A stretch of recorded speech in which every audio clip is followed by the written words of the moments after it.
We're live. We are live. We are sure live. Just setting up something for you guys. We're live. We are live. Oh, that's so confusing. We are sure live. Okay, watch this.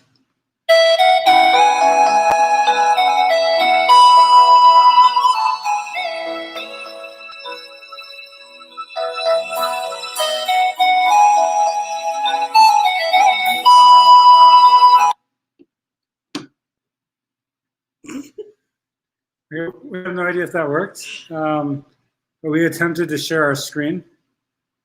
Oh no, I guess it didn't work. No, bummer. Okay, fine. We're gonna just take a mulligan on that. That didn't work. Mulligan. Mulligan is like if you take a bad shot and it didn't work, then yeah. Is that a basketball term? That's a golf term. Mulligan. Cool. Okay. Hi Jacob. Hi Brad. Good to see everyone. Sorry about that. We thought we had this great idea to, as a little intro, our most recent TikTok video. Sarah made her TikTok career debut, which is very exciting. You want to tell them about it a little bit, Sarah? It was all thanks to your creative genius. I just got to be a part of it. Thank you. I'm honored to be able to play the role. We did a little Titanic reenactment. So we definitely recommend that you check it out. We're going to go live on Instagram while we get set up here. Awesome. It's probably not what you're expecting. Well, it might be. Unless you're on TikTok and you know what that means on TikTok. Hi, Charlie. Okay, we're going to go live here on the Insta. Cool. What's up? Okay. Hello, Instagram. And hello, Ben and Brad. Good to see you all. Hello, Shira. Nice. Hey, everybody. Hey. Okay. Let's make Instagram a little funner tonight. I think we could do a. Yeah. Oh no, I got to figure out how to like make it cool, like background or something. Wait, that didn't work. Try another one. Tropical. Okay. It's not so tropical. That's just coloring. Okay. Ooh, all right. Anyway, that's crazy. That's pretty cool, actually. We're gonna actually talk about Instagram a little later, I think. Cool. We get there. Whoa. Okay. Hey, Jacob and Charlie. On the Instagram, so we're just having some fun here on Instagram. Okay, but for those of our Facebook viewers who are not, on Instagram yet, let's just keep going. Okay, so first of all, I want to give a shout out to my hometown here of Denver, Colorado, where it is a winter wonderland outside. It is, don't worry, it was 100 degrees like 2 days ago. It is just, blizzarding out there. It is just. I like that one. Thanks, Shira. Shira said she wants more of me on TikTok. Yes. Shira, we're trying to figure out how to show everybody that amazing TikTok video with Sarah starring on it. We're not sure how to do that. If anyone knows how to do that for us, let me know, okay? Because we would like to share with our hundreds of viewers. So you could see it you right just there see it on right your here screen. with us. Make it easy. You don't even have to click a link. Yeah, we would like to make it easy for y'all. So anyway, if for whatever reason we're unable to do that, then just go ahead and after the show, just scroll up on my profile and you can see what I think is just a legendary video. I think it's an amazing video. Welcome, Pro Denver has joined us here on the Instagram. And all of your creative geniuses. That's true. Like everything. It's somewhat underrated, I think, as a way to express your creativity. Yeah. It just gives lots of people a new, what's it called? Like in art, you have different materials. I'm just like an artist. Different medium. The TikTok is my canvas. Yes. Amazing. Okay. Hey, Aaron. Thanks for joining. But anyway, yeah. So it's an interesting time here in Denver. It's we had ash, snowing from the sky yesterday with the fires. Today it's like snow. And, it reminded me that in Colorado, we get snow 9 out of 12 months a year. Really? Which is, my math is correct. That's 3/4 of the year it has snow in it. Wow. And I was just thinking, like, again, you've heard me talk about this before, but. Hi, Lexi. Thanks for watching. We need to salt our streets. And I'm done complaining about it. Someone called me out last year. I've just done a lot of talking, a lot of complaining. The Mishnah in Pirkei Avos says, "Lo midrash eker elaha ma'aseh." It's not how much you talk the talk; it's how you walk the walk. So I am ready. I was considering a presidential run. I'm now old enough to do it. Someone explained to me, as president, though, that's not like your purview. You're not trying to necessarily get Denver's streets salted. And then I thought maybe I'll do a mayoral run, but I decided I didn't want to be the mayor. So someone told me I think this might be within the purview of city council. So I'm not about to run to city council, but I think what I'm going to do is Shira says that we can share our screen on Facebook Live. That's awesome. To show the video. Okay. Can we do that on StreamYard though? That's a great question. We'll try to figure that out. Okay, we'll try to figure that out soon. Okay. But I realized I can actually, and thank you to my friend Mr. Ropart, my colleague teacher, who pointed out to me, I can go to city council and I can issue my grievances there. I want to make a difference. So stay tuned. I'm going to start, getting that in motion. Hopefully for this winter, when it really starts snowing in earnest, we can have some changes here. Because at the end of the day, I'm just one man with a salt shaker, and we need more people with salt shakers than just me. We need that team of us. That reminds me of that TikTok you made. Yes, I see no changes. I see no change. Oh, yes. Oh, that would be another TikTok. Okay, awesome. Got the wheels running. Maybe tonight. Yes, that's a good idea. While there's snow out. That's a good idea. Stay tuned. That little calculation you had just reminds me of a really important idea. Hey, Mike and Rebecca, by the way. Oh, hey, guys.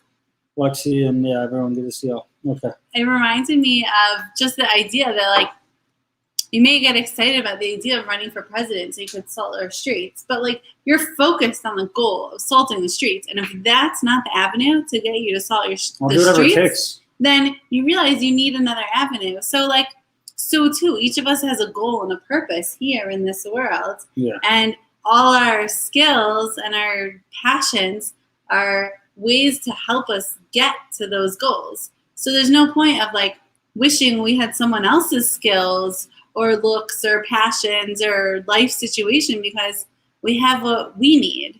So you were just doing the same kind of thing and realizing that you don't even need to run for mayor. You could just go to city council. Be a regular dude and just go to city council. That's right. Awesome. Thank you. Before we start, I also need to make I don't know if it's a confession or an apology to the city of Denver. I believe that let me just go back a moment. On Friday, this past Friday, at 2 p.m., was Game 7 of the Colorado Avalanche second-round playoff game. And I realized, Game 7 hockey, it went into overtime. And that was about 5 o'clock on Friday afternoon. Needless to say, there's a lot of work to do before Shabbos came. Mm-hmm. But there's nothing, I don't think, more exciting than playoff hockey in Game 7 in overtime. It's as good as it gets. So I called my pops and I said, Pops, how can you get me access to this game? We don't have a television. I need to watch this game. He said, oh yeah, here's my password and login information, so you can just log in there and watch it. So I did that, which is probably not right. It's probably stealing. I didn't pay DirecTV for it. I'm going to call them and ask them. I think I'm going tomorrow to apologize and see if I can pay them for the time I spent on there. But I sat down and I started watching at 5 p.m. My dear wife here, Sarah, usually at 5 p.m. that's time to grind. It's game time. It's Shabbos is coming. It ain't getting any earlier. It ain't getting no later. It's only getting earlier. So Sarah comes up to me and she said, hey, would you want to please maybe bathe the kids or do something to get ready for Shabbos? There are a lot of us that needed to shower. There's a lot of work ahead. Yeah. And I'm pretty sure I just looked at you and what's up, Rachel? Hey, Rachel. I think I just looked at you like this and said, no, I'm so sorry. No. Is that really what you said? I think that's what I said. I said, Sarah, this is Game 7. This is overtime. I can't. And what happened? 10 minutes in that overtime, we lost. Our season came to a crashing end.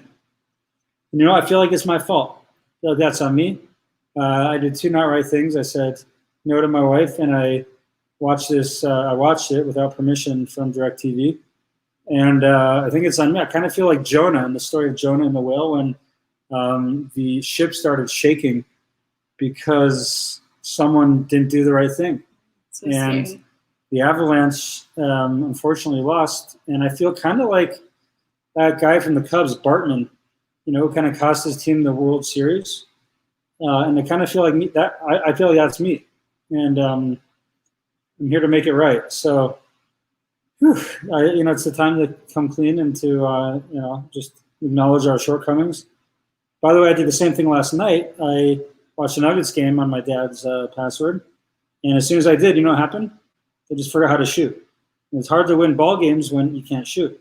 You can't score. Yeah. So, Blenetter, God willing, before I get permission from DirecTV, I think I need to stop that. I feel like it's on me. Okay, now that I got that off my chest, I feel better. It's heavy. It's heavy way to start life in the bunker. Wow. But I think we have an interesting. How's it going, Robin and Balsam and the whole crew? Everyone tuned in with us. Good to see everyone. But we wanted to talk a little bit about just the concept of Rosh Hashana. We call this live from the bunker Judgment Day. Sounds. What number live from the bunker? This is number 22.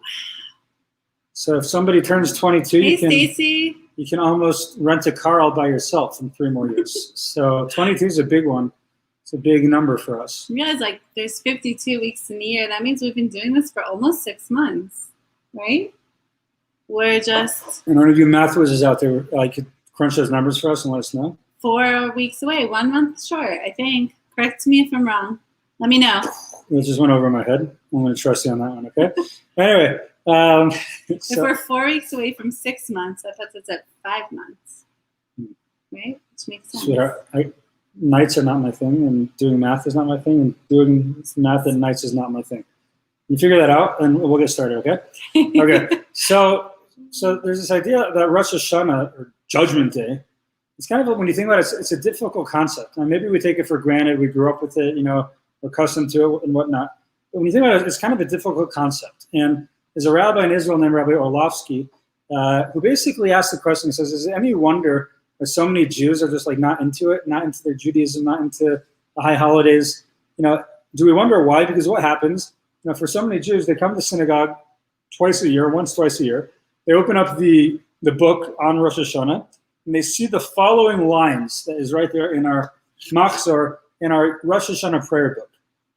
Who will live and who will die? Whoa. Who will die at their predestined time? Who will die before their time? Who will die by water? Who will die by fire? Who will die by sword? Who will die by beast? Who will die by famine and who by thirst? Who by storm and who by plague? That one kind of hits home this year with this Magefa of the coronavirus.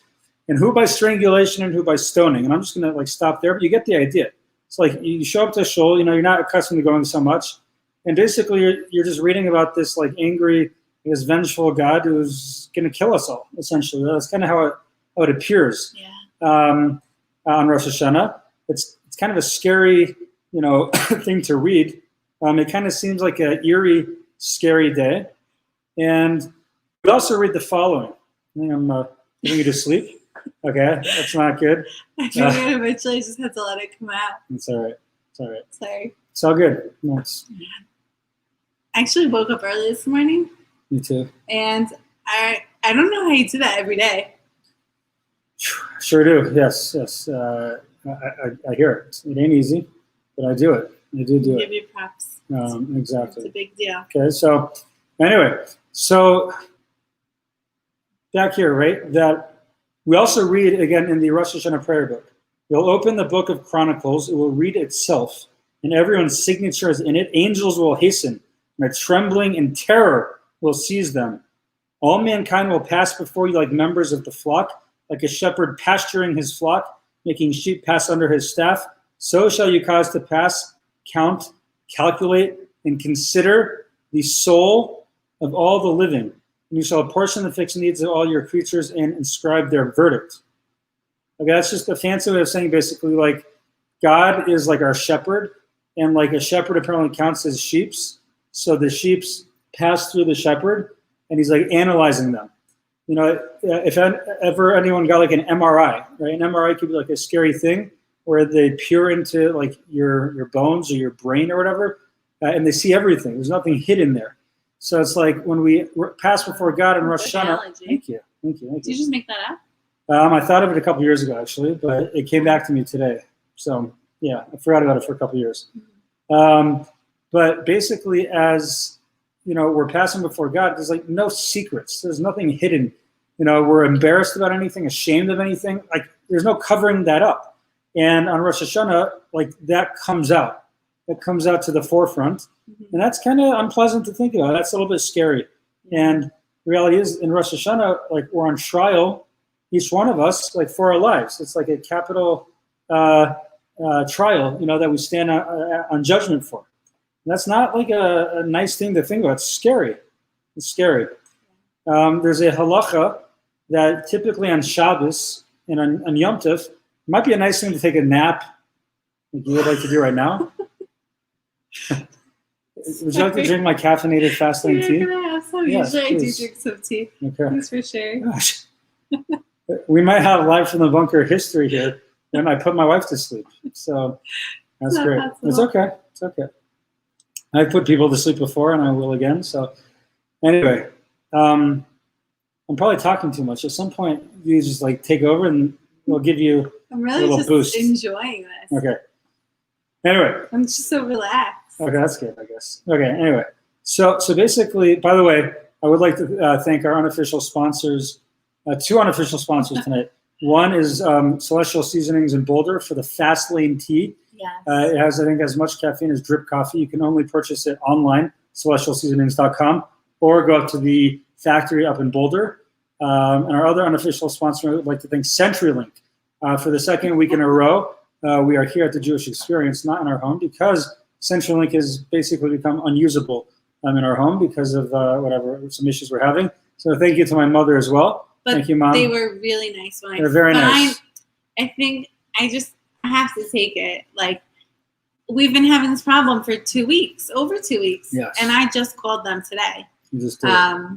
So we're trying to work on it, but they were just lovely to talk to. Yeah, they're really great, Yeah. great people, and we thank them. Donna at the Boise office, really, Don? thank you. Donna in Boise, if you're So watching sweet. this, God bless you and thank you. We love you and we love CenturyLink. Yes, sometimes it's challenging. Yes, sometimes we have our challenges with it. Yes, sometimes it's frustrating. We can't control everything that happens. When we can't rely on, like doing any kind of work from our home, despite the fact that there's a global pandemic and it would be nice to do work from home. Hey, Lauren. Yes, that would be nice to rely on our internet at home, but we understand and we thank you. Thankfully, God bless you, our unofficial we had, sponsor for tonight. like, babysitters both weeks. Yes, thank God. Thank you, Mom and Soft and Grandpa. All right. Anyway, so back here, okay, there's a little bit of a diversion I got on because I talked about. Statman, tell Annie I say hi. Do you know how we started on this 5-minute rant? Jeremiah, this is so This is fun. great. I Yes, can thank just you, sit here everyone. and watch this. We got on this nice rant. You know how? We got on this rant because I talked about on Rosh Hashana, on many days of Shabbos and Yom Tov, it's appropriate to go to take a nap. We got the Shabbos nap. Sarah's starting that early. I know, I get it. You did finish it. That's okay. So you start that Shabbos nap. But Rosh Hashana, and why do you nap on Shabbos? Because it's joyful, it's pleasant, it's Oneg Shabbos, it's delight in Shabbos and Yom Tov. On Rosh Hashana, it's not like a thing to nap. The idea being, I'm like sitting here on trial. It's like, they're deliberating in the jury, and I'm going to just nap and snooze like it's no big deal. So we don't really nap. We're not really meant to nap necessarily on Rosh Hashana. So it's a serious day. That's, I guess, our point that we made over a little bit too long of a time. So it's an intense day. It's a scary day. And on the other hand, we know it's a happy day.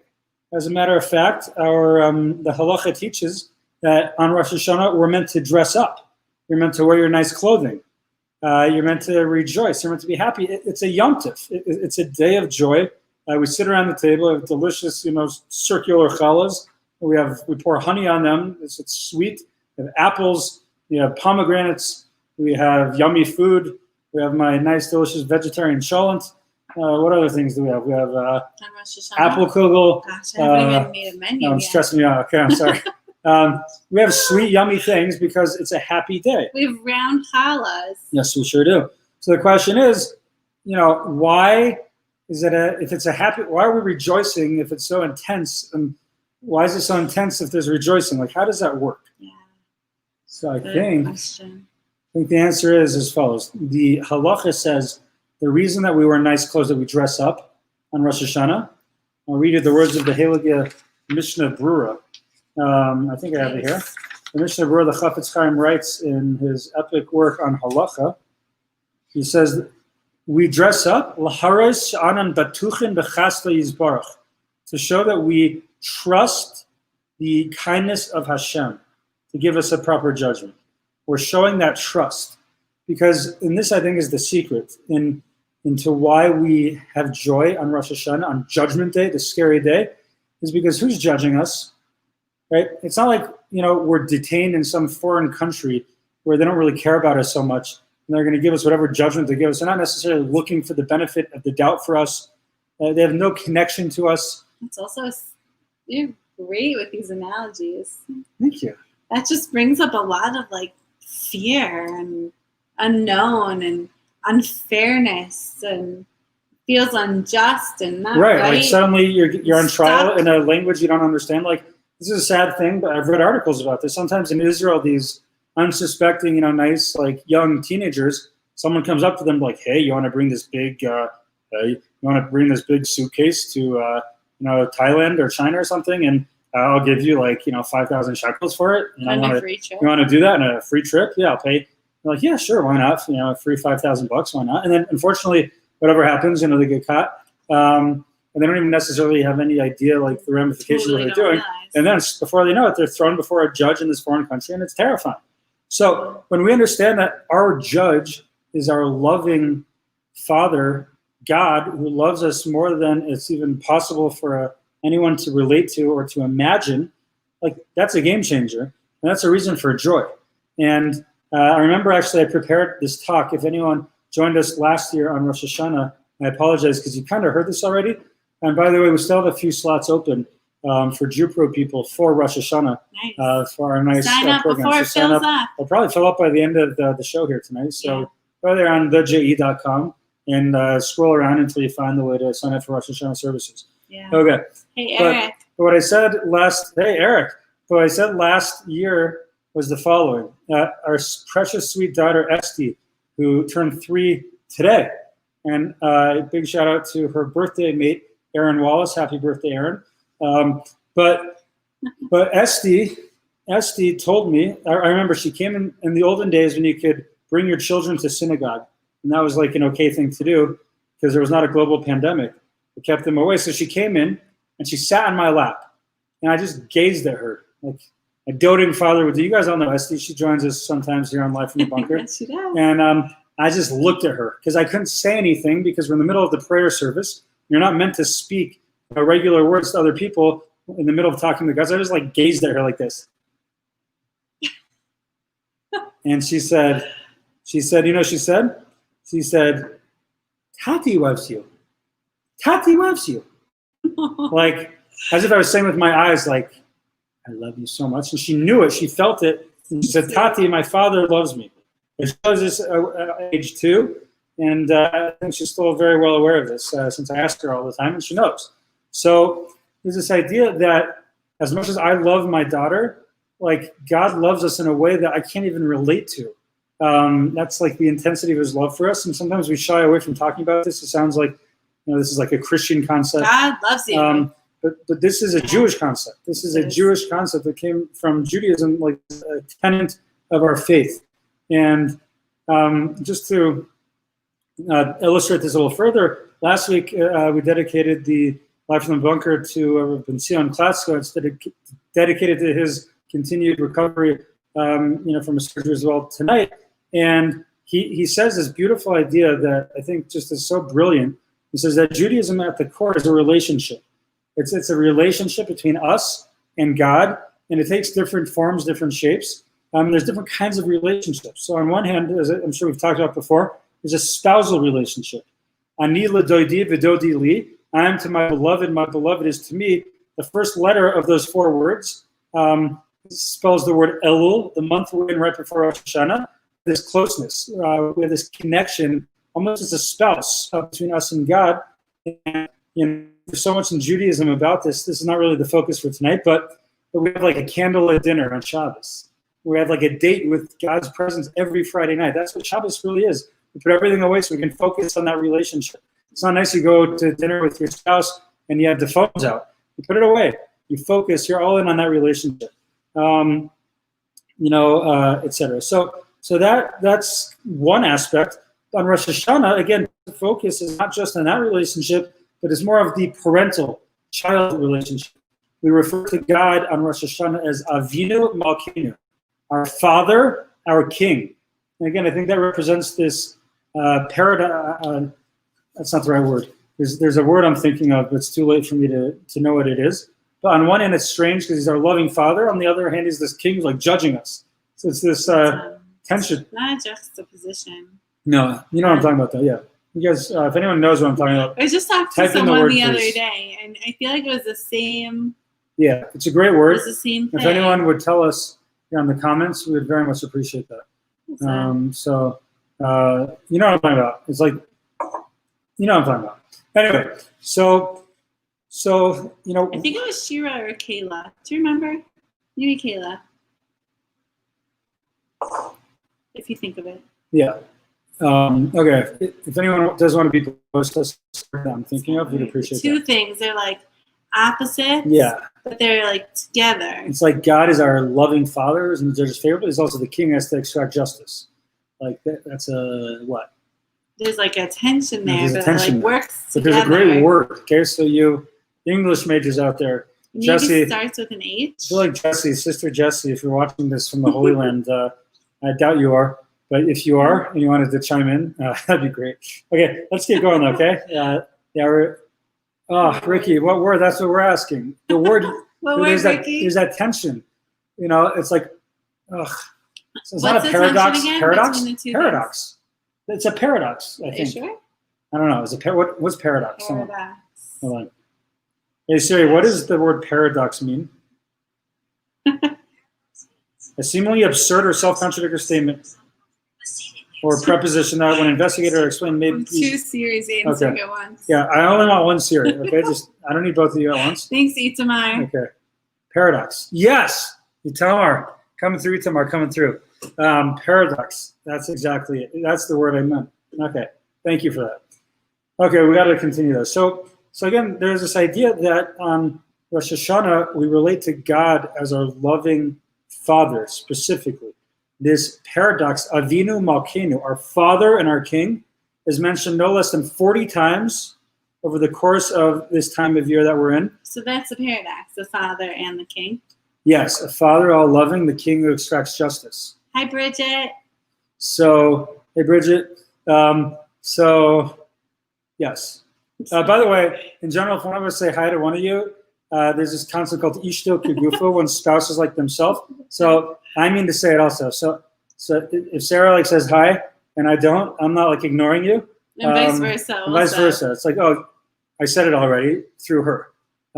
So that's just something to keep in mind. Okay. Anyway, so where we're going with this, I'm distracted tonight. This is good. You know why? I know why. Because a while ago I had for the first time in 5 months, yerba mate. That amazing Gyosaki drink. In a can? In the can. It has 180 milligrams of caffeine. I found it there. I was thinking about it this morning. I'm like, wow. I was up at 4:40 this morning. I'm going to need some Gyosaki yerba mate today. And it came through for me. And I'm feeling like I could go run a marathon right now on the Walk for Israel. So anyway, let's keep going. I'm sorry. Woo. Okay, so the idea is that 40 times we refer to this. We say in the prayer on Rosh Hashana, we refer to this im kabanim, im ka'avanim. So there's actually a beautiful line that we say in the prayer book on Rosh Hashana. We call it the Machzor, where he says that... By the way, if you need a Machzor, if you need a prayer book for Rosh Hashana, we have them for sale at the Jewish Experience. Yes. I'm staring at them across There's a lot of them, for sure. Across the way. It says, on this day, God makes us stand in judgment, all the creatures of the world, whether as children or as servants, if as children have compassion on us like a father has compassion on his children, and if as servants our eyes are fixed on you until you favor us and bring forth our judgment as the lighted, revered, and holy one. Okay, so we have this again, we just invoke this idea many times. And it's just so important to understand our relationship with God as this loving relationship between child and loving parent. And this secret, by the way, when we view God like this, it just explains a lot. Because I can tell you as well, like as a parent, the way that I relate to my kids helps me understand how God relates to us. It gives me a little glimpse into that. Yeah. And can I give an example? Yeah, of that? please. 100%. Okay, so everyone did their cleanup time tonight, but by the time precious Tippy came to claim her cleanup treat, I buy chocolates, and that's like they're little mini candy bars, and that's the only time that's the only junks we really have in the house. But we shouldn't call them junks; they're not junks. It's intentional. Yeah. Anyways, whatever. So by the time she came to claim her cleanup treat, it was like 45 minutes after her bedtime, and I was like, "Sweetheart, I would love to give you this treat, but to have that right before bed now, it's not good for you. It's not a good idea. How about when you wake up in the morning, I will happily give you your cleanup treat?" And she was upset, "But Mommy, you're going to forget." And I said, "Sweetie, last time we remembered, so I think we could do it this time also, and then you'll wake up to a nice treat." So what was that showing? Oh, I wanted to give her that candy now, but because I love her, I really needed to hold it back until it was actually good for her. It wouldn't have been good for her. She could have been laying in bed after all that sugar and chocolate, frustrated that she couldn't fall asleep. I don't want to do that to her. Or she could have vomited on her sister on the bungalow. Oh, speaking of which, no one vomited. Esty bought candy from Gitty. And she was trying to eat it all at once tonight, also after dinner. And so I finally convinced her. I was like, "Why don't we save it for tomorrow? Save it for Shabbos. Let's." And no, she doesn't understand that concept yet. She just turned 3. So then I said, "I know. I'll hold it for you and keep it safe, and you can eat it tomorrow after school." So she relented, and she gave me her candy necklace. Because I was really worried. It was her birthday today in school, so we had cookies all day. She had 2 cups of hot cocoa, but only 6 ounces. I'm not going to go on, but I hope she didn't eat all those Pez. Yeah. I showed her how they could. Anyways, yeah. Okay. Yeah. Sorry. So no, beautiful. So yeah. I think there's this idea that if we relate to our children, to God in this parental way, it helps us understand a lot. And I'll tell you also, as a parent, I love when the kids tell me stuff. When they communicate with me and share how they're feeling and what they want. We're meant to talk to God. We're meant to pray to God, and it's not just praying to this deity somewhere up there. It's we're communicating face to face, just like I am speaking right now, and all you hundreds of viewers are listening and hearing the words coming out of my mouth. When we pray, the Mesilas Yesharim says, the Rav Moshe Chaim Lutzat, the Ramchal says, when we pray, God is right there as well, hearing exactly what it is I'm saying. And I remember just one time I was talking to my son Usher, and he's like, "You know what, Tati? I love Krispy Kreme. Back in the days when Krispy Kreme here was kosher." I'm so happy you told me that. No, we can't go now, but because you told me that, I will go whenever I can because I love giving to you. You're my kid, and I love giving to you. I love making you happy. So that's the girls love the Slurpees, and they tell us that, and we know that. It's nice to know all this stuff. So, and we love them so much that often we'll even give them stuff if they didn't deserve it, just because we love them. It's not all about food. That's true. Okay. There's non-food gift giving and rewards too. Exactly. And I'm sure we said before as well, just understanding this parental relationship we have with God is what greater joy do we have when the kids are sitting there playing together? Right? The verse says in Tehillim, "Hine matuv umanayim sheves achim gam yachad." How beautiful is it when siblings sit together? I was actually teaching now. It's a thing that siblings in schools and whatever sit together. They do stuff together. That's a nice thing. Hopefully they can get along because they can be close to each other because they're siblings. Yeah. They're kind of quarantining together, so to speak. So anyway, and then God forbid when they fight, that's painful. That hurts us. It's painful, and it's very sad. When children fight, A parent hates to see that, and God basically told us for the second temple, we lost our temple, as we've discussed here, because sinas chinam, baseless hatred. When siblings are fighting with each other and they're quarreling with each other, there's nothing worse. So again, understanding this dynamic of a parent-child relationship between us and God, I think explains a lot about Judaism. And interesting, just along these lines of maybe going back for a moment, just in a relationship to God. So it says in Judaism basically that this idea that in our relationship with God, we serve Him out of love and out of fear. It's called Ahavas Hashem, love of God, and Yiras Shamayim, Yiras Hashem, fear of God. Question is, what do these mean? So I think when we understand, again, Judaism as a relationship, we can maybe better understand the depth behind these concepts. Yeah. So there's 248 positive commandments. You're meant to, for a man, we put on tefillin, we put on tzitzis, we say kiddush on Friday nights, we pray, all these things, all these to-dos. God tells us, do this, do this, do this. And then there's a whole bunch of to-don'ts, 365 negative commandments. Don't do this, don't do that, don't do this, don't do that.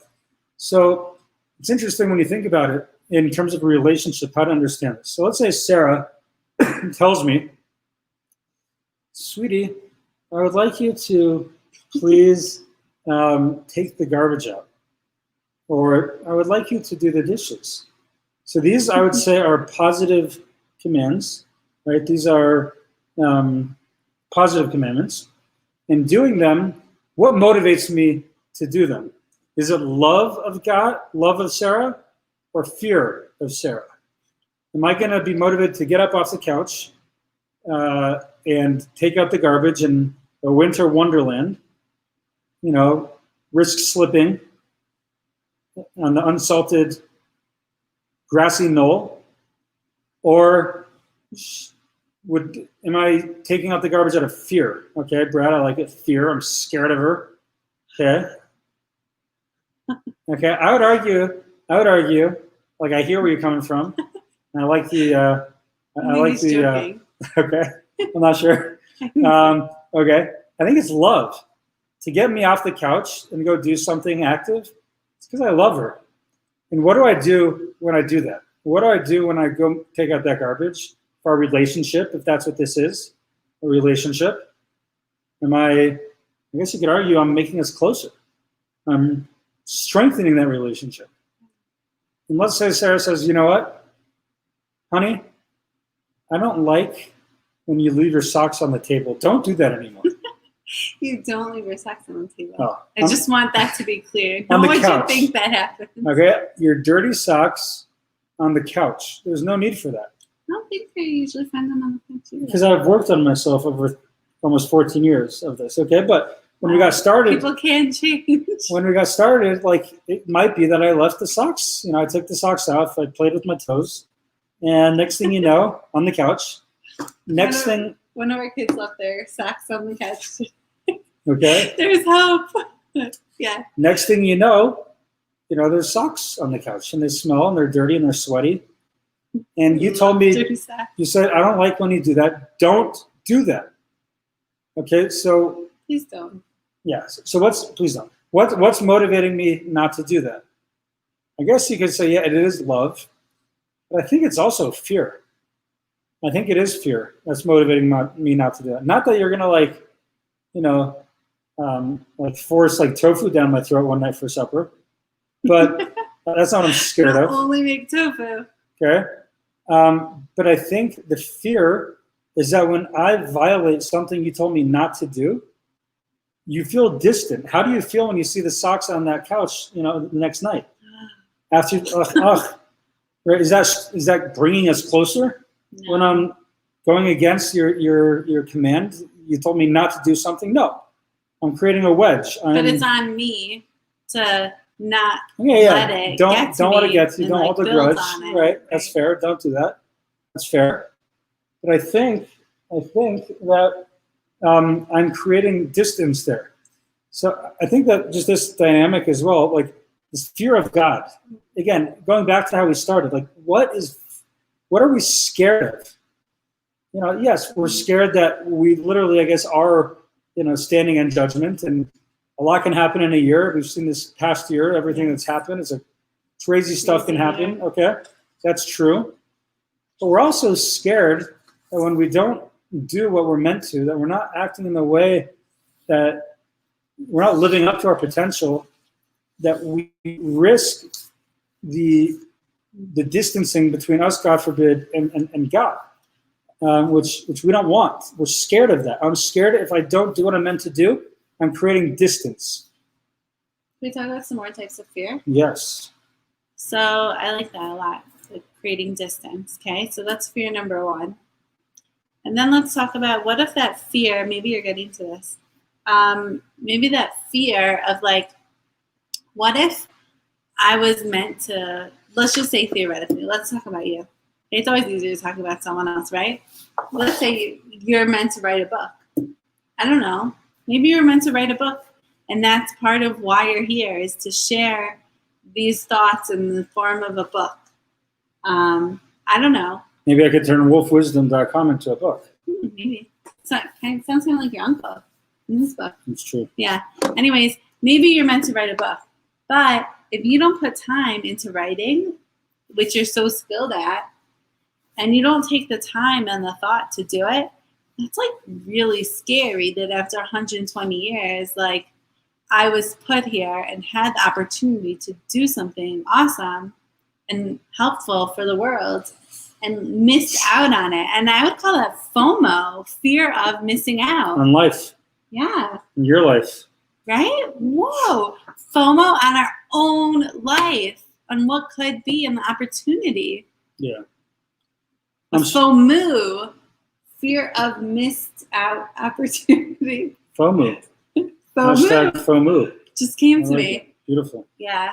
Yeah, and that I think has motivated me a lot in life, is like after 120 years, I don't want to have that conversation with God where he's like, Danny, why didn't you do all this? Which is like the reason I created you. And I'm like, oh, well, I couldn't. He's like, I created you. I knew what you could do. To be able to do that, you had I'm the one who gave you those skills. Like, what's wrong with you? That is a fear I have, I will say. I like that. Yeah. And that can be very motivating. Yeah. So let's talk some more about fear. So fear is not such a popular concept to talk about as a motivating factor in our society today. Fear is like, we think of fire and brimstone, especially when it comes to anything religion related. Fear, it's like, no, we don't want to go that route. We don't want to go that way. But it's interesting if you just dissect it a little further. Not like Sara and Stacy are dissecting things. No. In med school. Yeah, not like that. But in your mind, fear, if you think about it, amusement parks, right? How terrifying are those rides? Ugh. They're scary, but people pay a lot of money to go and be scared. Skydiving. Now, that's not a cheap hobby. That's probably pretty scary, jumping out of an airplane. Yeah. But people do it, even though they're scared. Yeah. I rappelled down a mountain last year. Not a mountain, I rappelled down an arch in the Holy Land. That was scary. Just lowering myself off of a massive cliff. Yeah. Scary. Yeah. So fear, sometimes we don't always run away from fear. Like it has a bad rap, fear, but it's something that in the right time and place, we appreciate it. And it can also really empower us and motivate us, right? Like we talked about FOMO. Yes. Yeah. There's something else about fear. Oh, okay. So bravery, right?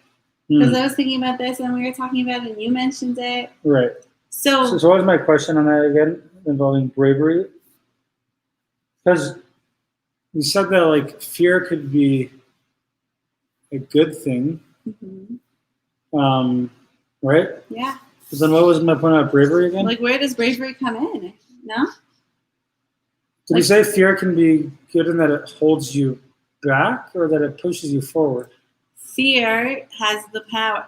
I think traditionally we think of fear as holding us back from doing something because we're scared of it. Mm-hmm. But it could also be motivating us to push us forward in the right direction. Like, I'm scared of how I would feel if I would eat that whole bowl of chocolates that's sitting on the desk. Mm. So that's going to motivate me to do the right thing and not to eat the whole bowl of chocolates. Interesting. Not everything has to revolve around food, but it's such like a tool, food, in our lives to help understand these other concepts. Mm-hmm. So the fear of something, the way I would feel after doing this, motivates me to do the right thing and not to go ahead and eat all them chocolates. Right? Right. Like, why would you not use that link again for DirecTV? Because it's not the right thing to do. I didn't pay for it. Mm-hmm. Right. I have no right to do that. So I think where bravery comes in, and Rabbi Milstein was talking about this on Torah Anytime. Check out Torah Anytime if you haven't yet, especially Dr. Jack Cohn. But Dr. Jack Cohn on Torah Anytime. A lot of Great good stuff. dating wisdom Dating, there. So. marriage, relationships. You name it, he talks about it. Speaking of which, by the way, I think I used to do this on birthright trips. I had a special hour on the bus. We called it the show. I was like the DJ. Yeah, it was the show after dark. So nighttime, a special version of the show. And I call myself Rabbi Love, the Love Rabbi, where I took any questions, from the birthwriters. They could text in, raise their hand, ask questions. Love. Things could get complicated, and it's important to have someone to ask. Yeah, I mean, let's think of Live from the Bunker as in part / the show after dark. And you can text us your questions, and we can have a little segment for that. Specifically relationship questions or any questions? There's any questions, but the show after dark is like listening to a kid to Cozy After Dark. Cozy 101. And they play the song sometimes, somewhere out there. Yeah, like somewhere out there, this person's like soulmate is. And I was thinking as a little kid, I wonder where she is. And she was in Cleveland the whole time. Okay, anyway. That reminds me of my sewing lessons. I used to go to semi-private sewing lessons, and I drive out there, and it was with these ladies. I was in high school, and it was that same type of radio station. I love those radio stations. Yeah. Yes. So what were we talking about? Fear, bravery. Yeah, I had such a good point last night about bravery. What did I say? We were talking about it. I told you about milk. Because I had a gotcha on what you said, and then that's like where bravery came through. How does fear... What was the point that we were saying that fear is inhibiting? Fear holds us back, but then at some point, shouldn't you overcome that fear? Yeah, it could also motivate us. Meaning fear can hold you back from something, like going to eat them chocolates, but it can also motivate you and invoke a sense of bravery to go do something that you're not inclined to do, that you're scared to do, that you're fearful of doing. Yeah. You're becoming vulnerable. You're, I don't know, other examples, like, I'm scared of heights, so I push myself, and bravery and that fear can facilitate that growth. Right. Because, in other words, fear could so it's interesting because there's this like dual purpose almost. Like sometimes, fear keeps me from doing something undesirable because of that fear. But other times, the fear can push me forward. Mm-hmm. It can get me out of like stagnant mode and propel me forward. Yeah, that was it. Yeah. That's maybe where bravery comes in, right? For some, it might be a fear to go to an event where you don't know anyone and go by yourself. Yeah. Or, there's lots of things. Come, let's say, to the Jew Pro, like Rosh Hashana dinner. Lots of people come by themselves. And it's true. And they meet great folks there. Come to the Jew Pro happy hour in the hut, to the cocktails and pizza in the hut. Or the hike to Mallory Cave on Sunday. Dinner. Like maybe you don't know anyone, but you go anyway. Yeah. Right? Hike on Sunday. Let's just make it Just basically covered it all. So like I said, Rosh Hashana dinner is filling up. We really have limited space, and we would love you all to be there. So remember that paradox? Is this a paradox? Yes, it is. I think. Like we'd love you to come, but it's limited, so you can't all come. Yeah. Okay. Anyway. Okay. So just going back, bravery. So bravery is a sense where you recognize the fear, but you do it anyways if it's the right thing to do. It's like you might have the fear, but you're brave enough to do the right thing. Yes. So you might have a fear of calling, what's it called? DirecTV? Catch-22. That's good. Yeah, I have a fear. Why? Well, you don't, because that's just not your style. Right. But right. Yeah. It's the right thing. Sometimes the right thing can be scary, but you're scary brave, and hard. You can do it. We're coming up to Yom Kippur. I'm like, yeah, I mean, if you wrong someone and you don't apologize, you put yourself out there. What are other examples? Yeah, I mean, so many examples, so many examples. But yeah, fear. So fear can be a healthy push for us as well. I think is the point we're making. Yeah. I don't want to cut you off, but I think this also relates a lot to something that I just decided today, actually, that I want to work on for the new year. Sometimes we judge ourselves really positively, and we have a harder time seeing the negative of ourselves. And so there's an example of this in this week's Parsha where God tells Moshe that his life is coming to an end, and he uses this word hain. And Moshe says in the Midrash, he says, how can you use this word hain? This is, by the way, also Torah Anytime, Rabbi Shmuel Gluck. How can you use this word hain on something that is so hard for him? Because he doesn't want to have to leave this world and stop singing and praising God and doing the right thing. And God says, because Moshe says, I use this word hain when I was in this other verse, when I was praising you. And God says, yes, that was good, but maybe you forgot you also used the word hain when you were talking about how stubborn the people were. And also for the negative. So Moshe, he was quick to call out the positive use of the word hain, but kind of forgot about the negative.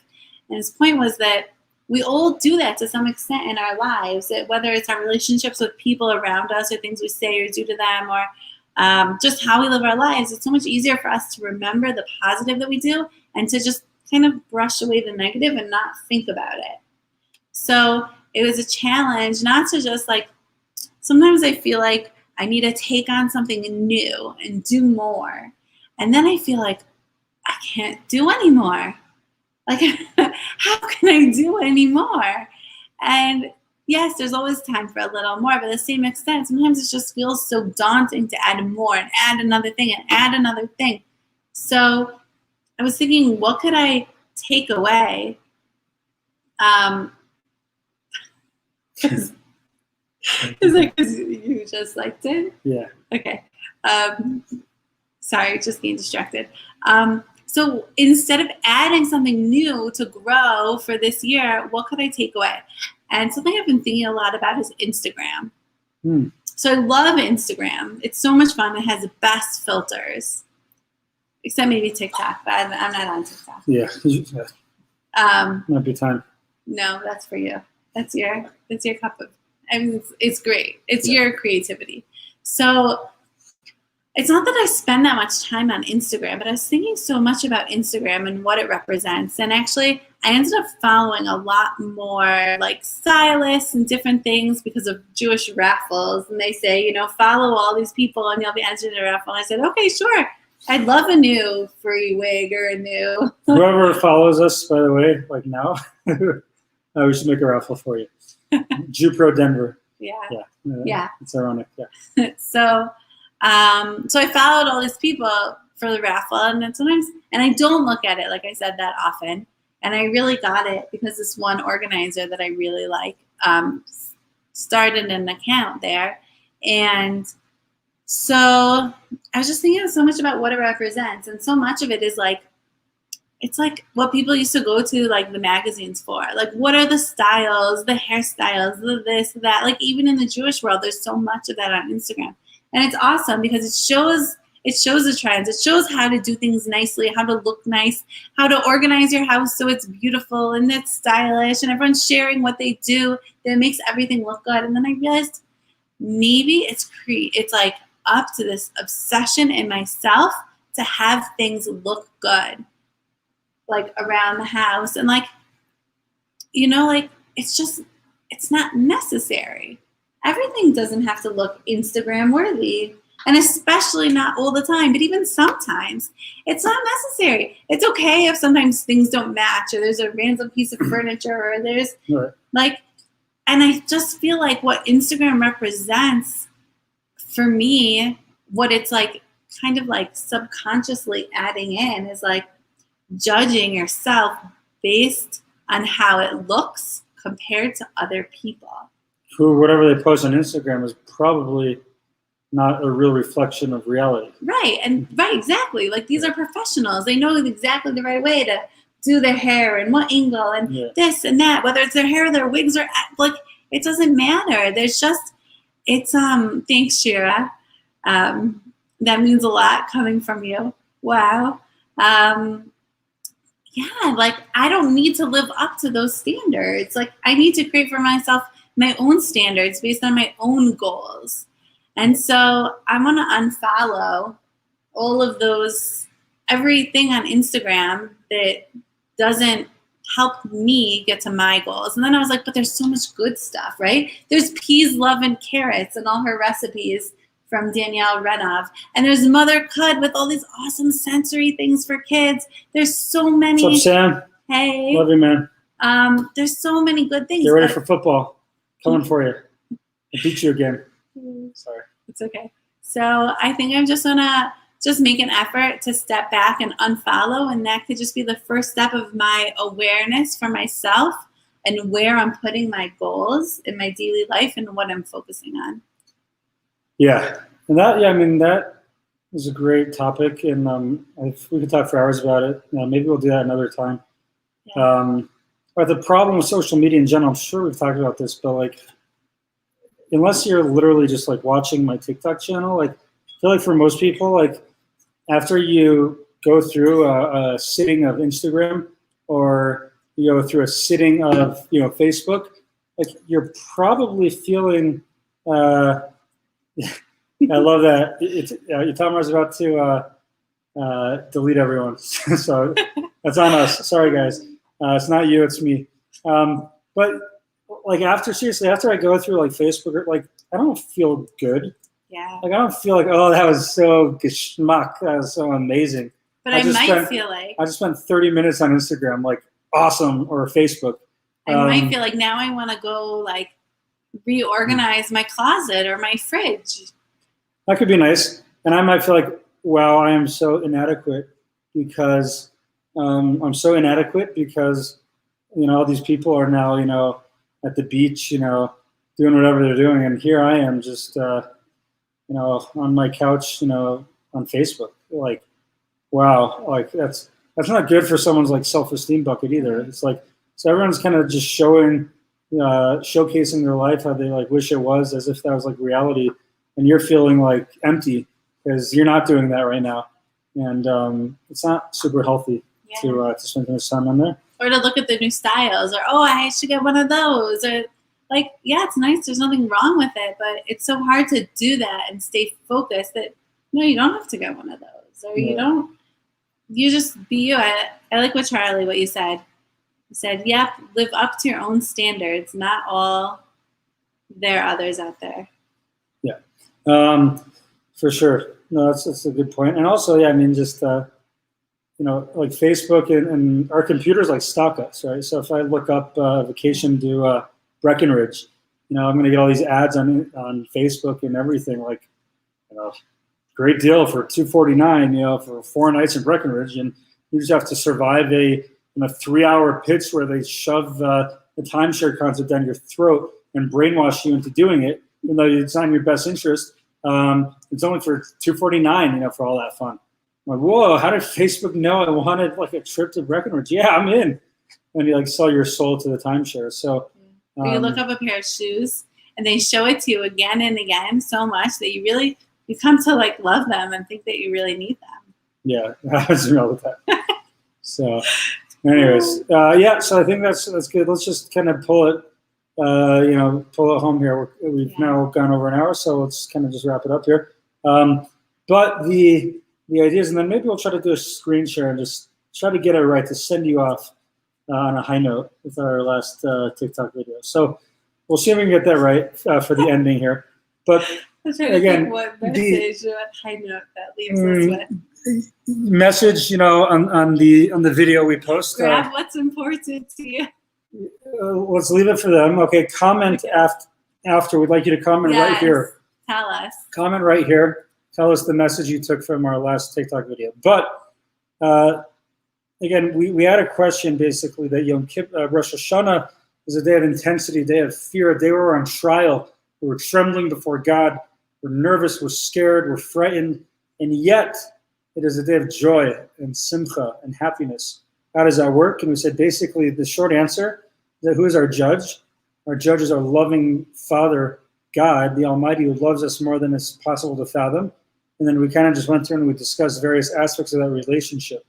But when we remember that, we say this line over the high holidays, a very powerful line that my rabbi in New York taught us. He said, the line in this prayer that we say says, Mimcha elecha evrach. The Israelis out there will say it again a little slower. Mimcha elecha evrach. Sounds so romantic. From you to you, I escape. Like, that's crazy. Like, from you, God, my judge, I'm running. But to you, I do what? I escape. I escape to you, my judge, who I was running from. Because when I realized that my loving Father is my judge, that's awesome. And I'm running to his embrace. It's like a kid who has a tantrum, right? I mean, speaking of the father, this happens. There's a tantrum, and they're so upset. And what do? And then they come and they give you a hug.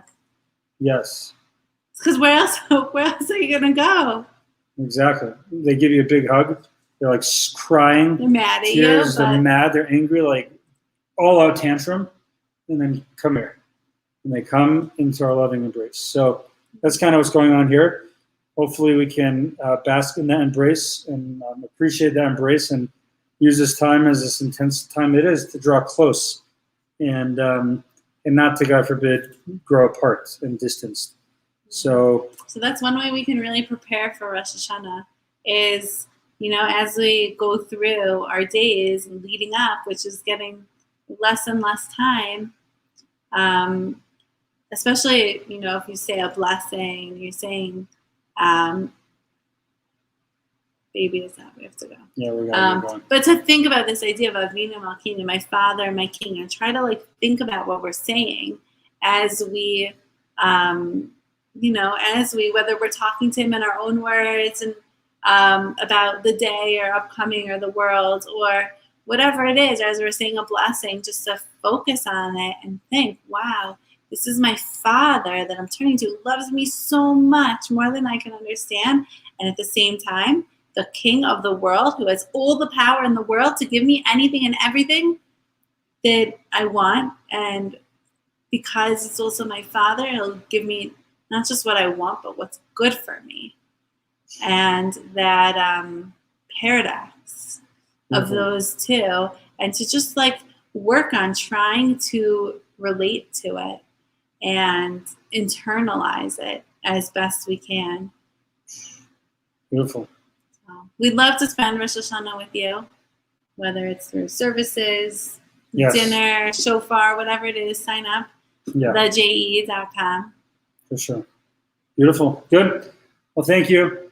We would show the video, but alas, the baby is up and in need of our help. So just go ahead and watch it on my wall. I think it's great. And then you can see all these other masterpieces. Yeah, we'll keep you laughing for hours. Yeah, enjoy. All right. Have a great night, everyone. We'll see you next week. One more week before Rosh Hashanah. And then, see you next Tuesday. a great night. See you later. They can't see you. Just there it is. Yeah. Okay. Bye, everyone. Take care. Have a good night.